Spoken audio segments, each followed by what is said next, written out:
नमस्कार, मैं हूं कोमल शर्मा और आप देख रहे हैं न्यूज 21। स्वागत है आपका मॉर्निंग बुलेटिन में। शुरुआत करते हैं खबरों की। खबर है कोटपूतली से।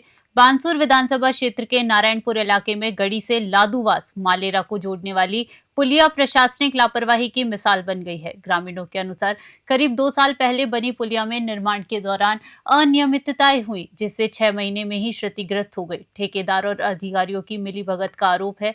ग्रामीणों कई बार शिकायत करने के बावजूद स्थायी समाधान का इंतजार कर रहे हैं। पिछले वर्ष केवल मिट्टी के कट्टे लगाकर अस्थायी उपाय किया गया। इस मार्ग पर दिन रात भारी वाहनों, स्कूली बच्चों और किसानों का आवागमन रहता है। ग्रामीणों ने प्रशासन से तुरंत मरम्मत और जिम्मेदारों पर कार्यवाही की मांग की है। एईएन शेर सिंह मीणा ने कहा कि खेतों का पानी नुकसान का कारण बना और दीवार निर्माण की स्वीकृति मिलने पर आवश्यक कार्य किया जाएगा। कोटपूतली से भारत कुमार शर्मा की रिपोर्ट।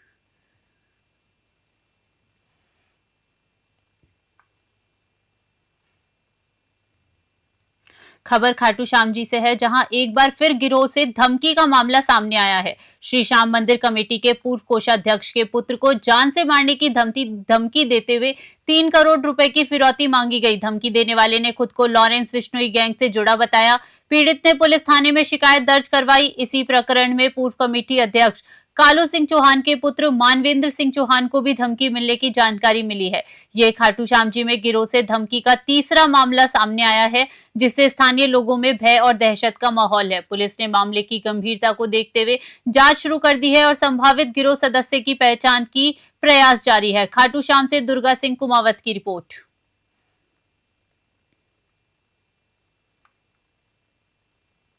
खबर धौलपुर जिले से है, जहां बाड़ी पंचायत समिति की ग्राम पंचायत निधारा के ग्रामीणों ने जिला कलेक्टर श्रीनिधि बीटी को ज्ञापन सौंपा है। उन्होंने निधारा को पृथक पंचायत समिति वार्ड बनाए जाने की मांग की।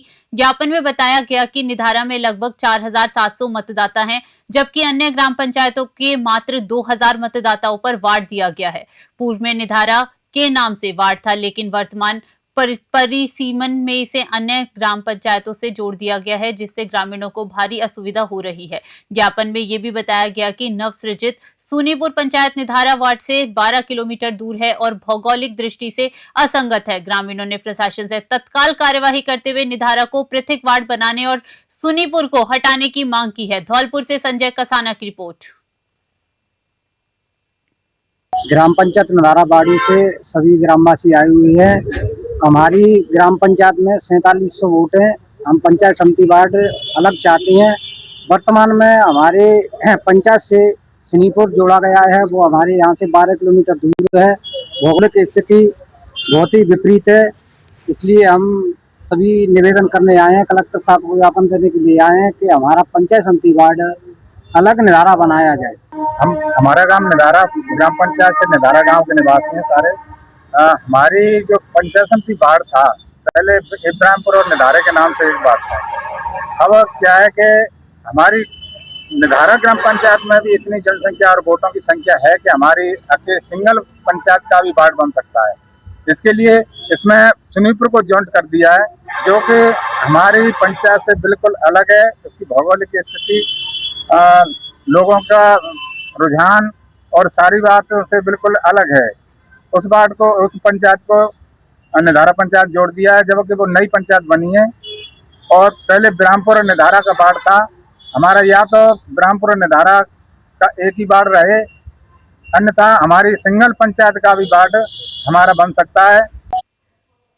आंगई थाना पुलिस ने अवैध खनन के खिलाफ बड़ी कार्यवाही की है। पुलिस ने 5 अलग अलग स्थानों पर दबिश देकर अवैध पत्थर ब्लॉकों से भरी 5 ट्रैक्टर ट्रॉलियों को जब्त किया। इस कार्यवाही से इलाके के पत्थर माफियाओं में हड़कंप मच गया। पुलिस को गश्त के दौरान मुखबिर से सूचना मिली थी, जिसके आधार पर यह कार्यवाही की गई। पूरा अभियान आंगई थाना प्रभारी कृपाल सिंह के नेतृत्व में अंजाम दिया गया।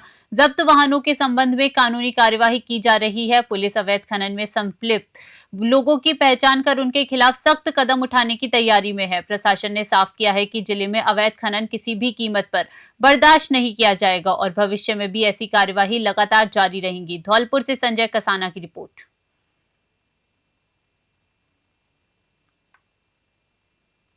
खबर बागोड़ा के साचोर से है, जहां बीडीओ में एक भयंकर हादसा सामने आया है। जानकारी के अनुसार एक तरफ की लाइन का शटडाउन किया गया था, लेकिन दूसरी तरफ अचानक करंट दौड़ गया। इस दौरान जलदाय विभाग के ठेकेदार द्वारा काम कर रहे मजदूर हुक्मा राम और लिचू राम जाट को करंट लगा। सहकर्मियों ने उन्हें तुरंत निजी अस्पताल पहुंचाया, जहां उनका इलाज जारी है और डॉक्टर लगातार निगरानी पर रख रहे हैं। स्थानीय लोगों का आरोप है कि शटडाउन के बावजूद करंट दौड़ना बिजली विभाग की घोर लापरवाही को दर्शाता है। वे कहते हैं कि विभागों के बीच समन्वय और सुरक्षा मानकों का पालन कड़ा होता तो हादसा टल सकता था। नागरिकों ने मामले की उच्च स्तरीय जांच और दोषी अधिकारियों पर सख्त कार्रवाई की मांग की है, ताकि भविष्य में इस तरह की घटनाएं न हो। बागोड़ा से रामाराम सोलंकी की रिपोर्ट।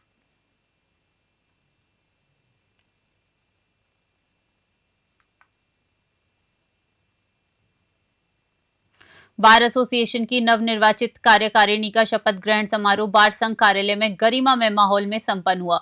नवनिर्वाचित अध्यक्ष जितेंद्र प्रसाद सोनी सहित सभी सदस्यों ने पद एवं गोपनीयता की शपथ ली। कार्यक्रम में न्यायिक और प्रशासनिक अधिकारी, जनप्रतिनिधि तथा जिले भर के बार संघों के अध्यक्ष शामिल हुए। अधिवक्ताओं की उपस्थिति उल्लेखनीय रही। शपथ ग्रहण समारोह में उपखंड अधिकारी सुभाष चौधरी, एडिशनल एसपी रामेश्वर लाल, डीएसपी मदन लाल, पूर्व विधायक लालचंद मेघवाल और भूमि विकास बैंक अध्यक्ष कालू चुथोरी विशिष्ट अतिथि थे। अतिथियों ने नवनिर्वाचित कार्यकारिणी को शुभकामनाएं दी और अधिवक्ताओं की समस्याओं के समाधान तथा न्याय व्यवस्था को सुदृढ़ करने के लिए मिलकर कार्य करने का आह्वान किया। इस अवसर पर उपस्थित सभी ने बार एसोसिएशन के उज्जवल भविष्य की कामना की। राय सिंह नगर से राजू शर्मा की रिपोर्ट।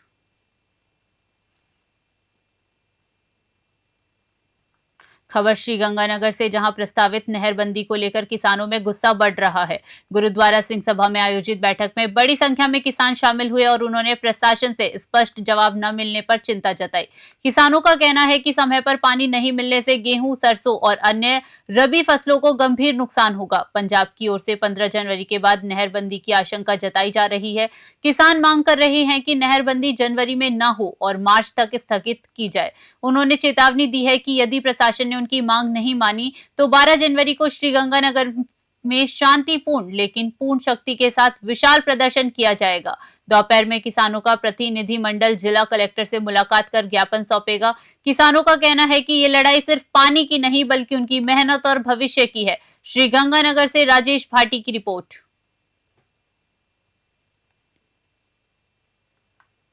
सीमा के ठंडे इलाकों में इंसानियत की गर्माहट लेकर पहुंचे भामाशाह दलीप मेघवाल। उन्होंने भड़साना के निकटवर्ती सीमावर्ती गांव 18H में करीब 25 जरूरतमंद बच्चों को स्वेटर और जर्सियां पहनाई। बच्चों के चेहरे पर मुस्कान लौट आई और ग्रामीणों ने उनका आभार व्यक्त किया। भामाशाह ने ग्रामीणों को आश्वासन दिया कि भविष्य में भी जरूरतमंदों की मदद निरंतर जारी रहेगी। इस अवसर पर ग्रामीणों ने गांव 18H के स्कूल को सीनियर कक्षाओं तक बढ़ाने की मांग भी उठाई, ताकि सीमावर्ती बच्चों का भविष्य मजबूत हो सके। भामाशाह ने ये संदेश दिया कि इंसानियत की कोई सीमा नहीं होती। ग्रामीणों का कहना है कि इस तरह की मदद केवल कपड़े नहीं बल्कि उम्मीद और संवेदना भी प्रदान करती है। इस पहल से सीमावर्ती इलाकों में शिक्षा, सहयोग और सहानुभूति की अहमियत भी उजागर हुई। खड़साना से निशांत सत्राना की रिपोर्ट।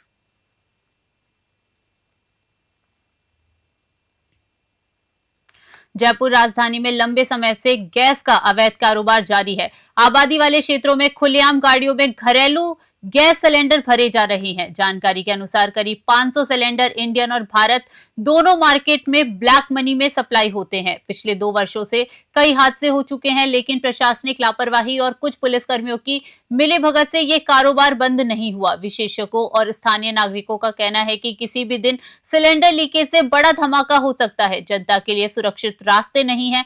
वे प्रशासन से मांग कर रहे हैं कि ऐसे अवैध कारोबार को तुरंत सील किया जाए और जिम्मेदारों के खिलाफ सख्त कार्रवाई की जाए। अब देखना यह है कि प्रशासन कब तक ऐसे अवैध कारोबारियों पर लगाम लगाता है और आबादी की सुरक्षा सुनिश्चित करता है। जयपुर से रोहित कुमार सिंधी की रिपोर्ट। पुलिस टीम ने चोरी की वारदातों को अंजाम देने के लिए घूम रहे 3 शातिर अंतरराज्यीय वाहन चोरों को पकड़ने में सफलता हासिल की। टीम ने धारा 126 और 170 BNSS के तहत तीनों को गिरफ्तार कर एक वाहन जब्त किया। कार्यवाही बागोड़ा पुलिस थानाधिकारी बलदेव राम के नेतृत्व में हुई। इसमें सहायक उप निरीक्षक धर्माराम और अन्य पुलिसकर्मी शामिल थे। गिरफ्तार आरोपियों में कुंजीलाल उर्फ बन्ने सिंह गुजर शामिल है, जिनके खिलाफ कुल 63 चोरी, आर्म्स एक्ट और अन्य अपराध दर्ज है। वहीं श्रवण दिवासी के खिलाफ कुल 18 चोरी के मामले NDPC एक्ट और आर्म्स एक्ट के प्रकरण पंजीबद्ध है। पुलिस ने बताया कि गिरफ्तार आरोपियों में और पूछताछ जारी है और उनके द्वारा किए गए अन्य अपराधों का पता लगाने के लिए जांच तेज कर दी गई है। बागोड़ा से रामाराम सोलंकी की रिपोर्ट। राजधानी के शास्त्री नगर स्थित 62 क्वार्टर वाल्मीकि बस्ती में बस्ती अध्यक्ष पद के लिए चुनाव संपन्न हुए। अध्यक्ष पद के उम्मीदवार राहुल लखन ने 376 वोटों से जीत हासिल कर विजय घोषित किए गए। जीत की घोषणा होते ही बस्ती में खुशी की लहर दौड़ गई। लोगों ने नए अध्यक्ष का जोरदार स्वागत किया, उन्हें फूल मालाएं पहनाई और आतिशबाजी के साथ जीत का जश्न मनाया। इस मौके पर बस्ती के सभी लोग उत्साह और हर्षोल्लास के साथ उपस्थित थे। नवनियुक्त अध्यक्ष राहुल लखन ने बस्ती वालों का धन्यवाद किया और कहा कि आप लोगों ने मुझ पर जो विश्वास जताया है, मैं हमेशा आपके सुख दुख में आपके साथ रहूंगा। इस जीत ने बस्ती में एक नया उत्साह और विश्वास का माहौल पैदा कर दिया है। जयपुर से अलीम खान की रिपोर्ट।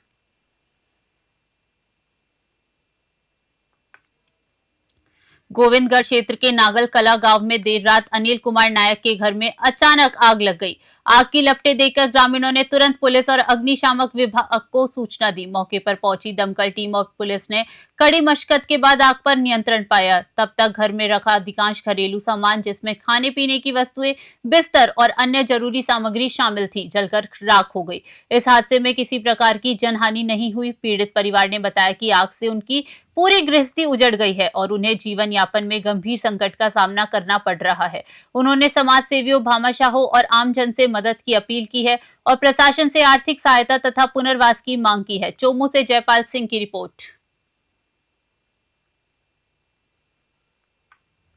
जिले के नोहर क्षेत्र में गंधेली से ललानिया नहर को बंद कर उसमें पाइप डालकर पेयजल सप्लाई करने की योजना के खिलाफ किसानों ने विरोध शुरू कर दिया है। माकपा नेता मंगेश चौधरी के नेतृत्व में सैकड़ों किसान उपखंड कार्यालय के समक्ष प्रदर्शन करने के लिए कृषक विश्राम गृह से जुलूस निकालकर पहुंचे। मंगेश चौधरी ने कहा कि नहर में केवल पीने का पानी जाता है और इसे बंद कर पाइपलाइन डालने का प्रस्ताव किसानों के लिए अस्वीकार्य है। उन्होंने कहा कि नहर से सैकड़ों गांवों को पानी मिलता है और इसे सिंचाई नहर घोषित किया जाना चाहिए। महंत गोपाल नाथ ने भी किसानों को एकजुट होकर संघर्ष करने का आह्वान किया। किसानों ने उपखंड अधिकारी को ज्ञापन सौंपा।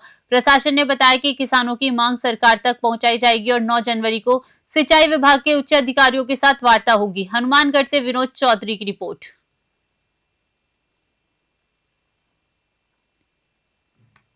हनुमानगढ़ जिले में कड़ाके की ठंड और घने कोहरे ने आम जनजीवन प्रभावित कर दिया है। दृश्यता अत्यंत कम होने के कारण लोगों को सुबह और शाम यात्रा में परेशानी का सामना करना पड़ रहा है। ठंड के प्रभाव को देखते हुए कलेक्टर ने कक्षा 1 से 8वीं और आंगनवाड़ी के लिए 10 और 12 जनवरी तक अवकाश घोषित किया है। मौसम विभाग के अनुसार सोमवार को न्यूनतम तापमान 5 डिग्री सेल्सियस और अधिकतम 21 डिग्री दर्ज किया गया। दिन भर धूप न निकलने से ठिठुरन बनी रही। गलन भरी ठंड और शीतलहर से हाथ पैर सुन्न होने की शिकायत मिली। लोग अलाव और गर्म कपड़ों का सहारा लेते नजर आए। बाजारों में चहल पहल कम रही। चिकित्सकों ने बुजुर्गों, बच्चों और बीमार व्यक्तियों को विशेष सावधानी बरतने की सलाह दी है। मौसम विभाग ने आने वाले दिनों में भी शीतलहर जारी रहने की चेतावनी दी है। हनुमानगढ़ से विनोद चौधरी की रिपोर्ट।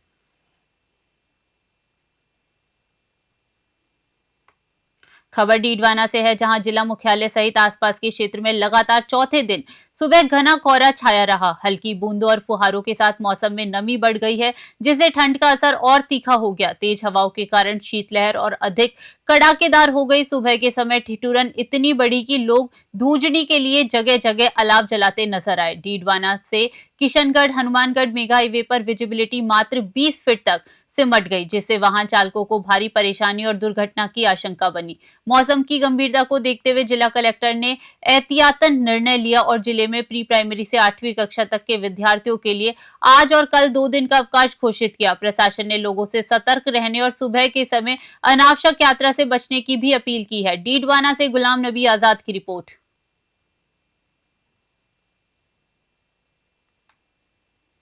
मेड़ता क्षेत्र में प्रशासन द्वारा लागू निषेधिता के बावजूद अनुमति मिलने पर किसानों की विशाल महापंचायत आयोजित हुई। भारतीय किसान यूनियन के बैनर तले हुए इस आयोजन में मेड़ता, रियाबंदी, नागौर और आसपास के जिलों से हजारों किसान शामिल हुए। किसान अपनी 12 सूत्री मांगों को लेकर सरकार और प्रशासन के खिलाफ जोरदार प्रदर्शन करते नजर आए। शहर के सभी एंट्री पॉइंट्स पर जेसीबी मशीनों से काफिलों का पुष्पावर्ष कर स्वागत किया गया। नाथूराम मिर्धा स्मारक प्रांगण में आयोजित महापंचायत में किसान झंडे व बैनर लेकर नारेबाजी करते रहे। एसडीएम सूर्यकांत शर्मा ने मुख्यमंत्री के नाम 12 सूत्री मांग पत्र ग्रहण किया। किसान नेता सुशील रियाद ने फसल खराब के बावजूद 74 गांवों को आपदा सूची से बाहर रखने पर आपत्ति जताई। महापंचायत के बाद किसानों ने अनिश्चितकालीन धरने की घोषणा की और चेतावनी दी है कि 8 जनवरी तक मांगे पूरी नहीं हुई तो जयपुर कूच होगा। मेड़ता सिटी से सुशील दिवाकर की रिपोर्ट।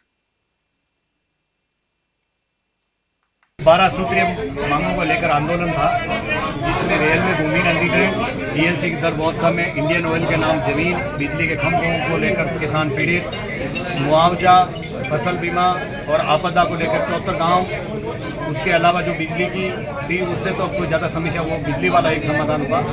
उसके अलावा सबसे बड़ा जो धन्नापा बासी ये कुंडू जो जमीन अधिग्रहण हुआ 1.5 महीना पहले, जो 46 साल से अगर किसी को तकलीफ नहीं थी तो 1.5 महीने ऐसी क्या तकलीफ आ गई कि जेके वो बिरला को 10,000 बीघा जमीन देने की नौबत आ गई। ऐसे मुद्दों को लेकर प्रशासन के पास कोई जवाब नहीं था। जो भी बोले कि ये सरकारों के पास है, सरकार हमें कुछ नहीं कर सकती, तो सभी किसानों ने तय किया कि हम सरकार के पास ही चलेंगे। जहाँ सरकार बैठती है उसकी कुर्सी पे ही चलेंगे और वहाँ से भी जहाँ बोलेंगे सरकार से जाके बात करेंगे। कि अब जो धरना ये इन्होंने आज महापंचायत का जो आयोजन किया उसके क्रम में ज्ञापन लेने के लिए मैं खुद मौके पे गया था और लगभग 1-1.5 घंटे बाद में जो ज्ञापन के इनके बिंदु थे उस पर विस्तृत और बिंदुवार रिपोर्ट भी हम तैयार कर ली थी और संबंधित विभागीय अधिकारी भी मौजूद थे वार्ता के लिए और हमारे आमंत्रण पे वार्ता के लिए पधारे भी। और इनके जो 12 सूत्रीय जो ज्ञापन था उसमें प्रत्येक बिंदु पर विस्तृत चर्चा विद फैक्ट्स जो है हमारे द्वारा की गई और काफ़ी। नागौर जिले में बढ़ती सर्दी और शीतलहर के कारण जिला प्रशासन ने कक्षा 5वीं तक के बच्चों के लिए 6 से 8 जनवरी तक 3 दिवसीय शैक्षणिक अवकाश घोषित किया है। कलेक्टर अरुण कुमार पुरोहित के आदेश सभी सरकारी और निजी स्कूलों पर लागू होंगे। कक्षा 9वीं से 12वीं तक की कक्षाएं यथावत चलेंगी। जिले में बीती रात से घना कोहरा छाया रहा। विजिबिलिटी घटकर लगभग 50 मीटर तक रही, जिससे वाहन चालकों को परेशानी हुई। ग्रामीण इलाकों के कस्बे कोहरे की चादर में लिपटे रहे, जबकि जिला मुख्यालय पर हल्की धूप के साथ शीतलहर का असर भी देखा गया। खींवसर, मुंडवा, जायल और मेड़ता क्षेत्रों में कोहरे की तीव्रता कम होने से विजिबिलिटी में सुधार हुआ। प्रशासन ने अभिभावकों और वाहन चालकों को सुबह के समय सतर्क रहने की सलाह दी है ताकि कोई दुर्घटना न हो। नागौर से मोहित रंकावत की रिपोर्ट। अनादरा थाना क्षेत्र के उडवारिया गांव में मंगलवार की अलसुबह 2 संदिग्ध युवकों ने पुलिस को चकमा दे दिया। गश्त पर निकली पुलिस ने बाइक सवार दोनों युवकों का पीछा किया। जैसे ही पुलिस की गाड़ी पास आई, युवकों ने बाइक को बांध पर फेंककर भागने का प्रयास किया। हालांकि एएसआई हजाराम मारू और उनका जाब्ता बाइक को जब्त कर संदिग्धों की तलाश में जुट गया है। घटना पूरी तरह गांव में लगे सीसीटीवी कैमरों में कैद हो गई, जिसमें देखा जा सकता है कि पुलिस लगातार पीछा कर रही है, लेकिन संदिग्ध बाइक को गिराए बिना दौड़ते हुए भागने में सफल रहे। स्पीड ब्रेकर पर पुलिस ने टक्कर मारने का प्रयास किया, लेकिन चोर कमाल दिखाते हुए भाग निकले। इस घटना ने गांव और सोशल मीडिया में चर्चा का विषय बन गई है। पुलिस संदिग्धों की पहचान और गिरफ्तारी के लिए छानबीन कर रही है। सिरोही से नरेश चौधरी की रिपोर्ट। विश्वकर्मा जयंती को सार्वजनिक अवकाश घोषित करने की मांग को लेकर प्रदेश भर में आज कलेक्टर को ज्ञापन सौंपे गए। नागौर जिले में अखिल भारतीय जांगिड़ ब्राह्मण महासभा के बैनर तले जांगिड़ सुथार और अन्य समाजों के करीब 200 लोगों ने इंदिरा कॉलोनी विश्वकर्मा भवन से जुलूस निकालकर कलेक्ट्रेट पहुंचे। जिलाध्यक्ष हनुमान राम जांगिड़ ने बताया कि विश्वकर्मा जयंती को ऐच्छिक अवकाश की बजाय सार्वजनिक अवकाश किया जाना चाहिए।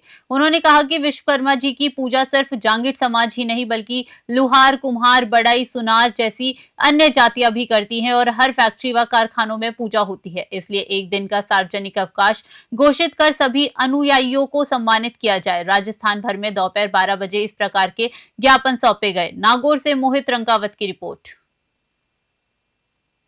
आज हम यहाँ पूरे नागौर जिले से अलग अलग तहसीलों से सभी समाज बंधु एकत्रित हुए हैं। भगवान विश्वकर्मा जयंती जो माघ शुक्ला त्रयोदशी को आती है, उस पर बार बार जो सरकार आई हमें बोल के गए, झांसे दिए और ऐच्छिक अवकाश भी घोषित किया है, जब इन पे प्रेशर बनता है तो ये अवकाश घोषित कर देती है, जब प्रेशर नहीं बनता है तो अवकाश नहीं होता है। इसलिए हमारी मांग है कि सार्वजनिक अवकाश घोषित करके उस दिन राज्य सरकार द्वारा सभी सरकारी कार्यालयों में सरकारी छुट्टी दे दी जाए। और हमारे अलावा नहीं, सभी समाज के जो ठटेरा से है, पांचाल है, मूर्तिकार है, स्वर्णकार है, वो सभी समाजों का विश्वकर्मा जी भगवान से लगाव रहा है। और कारखाने फैक्ट्रियों में आज भी विश्वकर्मा जी महाराज की हम पूजा करके कोई कार्य शुभारंभ करते हैं, उसके बाद ही कार्य किया जाता है। और हमारे ये सबसे बड़े कुलदेव गुरु माने गए हैं विश्वकर्मा जी भगवान, और उनकी ही जो जयंती है, जन्म जयंती, उसके उपलक्ष्य में हमारे सार्वजनिक अवकाश घोषित कराने के लिए जिला कलेक्टर महोदय को ज्ञापन देने आए हैं। जिला नागौर हनुमान राम जी जहांगीर और मेरे सारे तहसीलों के अध्यक्ष और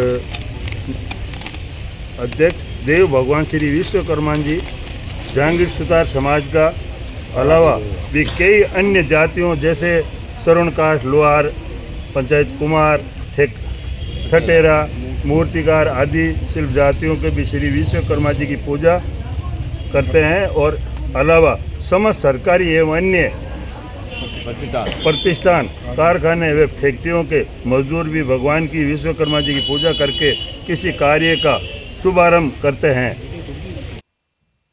जिले के जायल थाना क्षेत्र में दबंगों द्वारा एक परिवार पर जानलेवा हमला और लूटपाट का मामला सामने आया है। पीड़ित नरसिंह राम भार्गव ने पुलिस अधीक्षक को पत्र लिखकर अपनी और परिवार की सुरक्षा की मांग की है। शिकायत के अनुसार विवाद की शुरुआत 24 दिसंबर को हुई थी, तब आरोपियों ने घर में घुसकर मारपीट की। इसके बाद 4 जनवरी को करीब 20 से 25 हथियारबंद लोग फिर घर पहुंचे और ताला तोड़कर अंदर घुसने की कोशिश की। इस दौरान आरोप है कि घर से 50,000 रुपए की नकदी लूट ली गई। पीड़ित ने आपातकालीन नंबर 112 और 191 पर कई बार सहायता मांगी, लेकिन पुलिस मौके पर नहीं पहुंची। अपनी जान बचाने के लिए उन्हें घर छोड़ना पड़ा। पीड़ित ने नामजद आरोपियों के खिलाफ सख्त कानूनी कार्यवाही और सुरक्षा की मांग की है। नागौर से मोहित रंकावत की रिपोर्ट। मारपीट करने के लिए 20 आदमी आए थे, घर के ऊपर चढ़ गए थे, मतलब जान से मारने चाहते थे, ऐसे कह रहे हैं मारने चाहते हैं, अभी तक करे हैं। मतलब मैंने अपना आडा ढक लिया था, आडा को मतलब तोड़ तोड़ के मशीन लगा रहे हैं। तू मारना चाह रहे थे? पुरानी दुश्मनी है, इसके लिए कि ऐसे 24 तारीख का वोट ठोक्यो, 2 बार ठोक्यो, 1 और ठोक्यो सर। अब क्या, अगर आओगे ना तो और मारेंगे आपको। पुलिस हमारी मदद नहीं कर रही है, कोई नहीं कर रही। कौन सा गाँव है आपका? जाहिल है मेरा गाँव। 24 तारीख नरसिंह राम का घर कमाना यार, नरसिंह राम ठोक्यो था तो नरसिंह राम मम्मी ने ठोकी और जान मार बाकी खतरा है। इन मार मुदल बेके मुदल मारन है, सामना पड़ोसी है जगह ना है। वजह का है, क्यों वजह ये कि मर्डर करना, आगे कोई लड़ाई उड़ी, आगे लड़ाई उड़ी भी, लड़ाई के पुरानी दुश्मनी कारण के मार दी। आगे काय बात लड़ाई हुई? आगे कोई ये बोटा कारण हुई। अच्छा, बोट कारण हुई के बोट इंदना एक इंदना बोटा कारण लड़ाई उड़ी। 17 में हुई, 2017 में हुई। बिको बदलो 24 तारीख का लियो उन ठोकने को, 20 आदमी रात हो रहा है वर्तमान ठोकना। फिलहाल के लिए मॉर्निंग बुलेटिन में इतना ही। देश विदेश की बड़ी खबरों के लिए बने रहे News 21 पे। नमस्कार।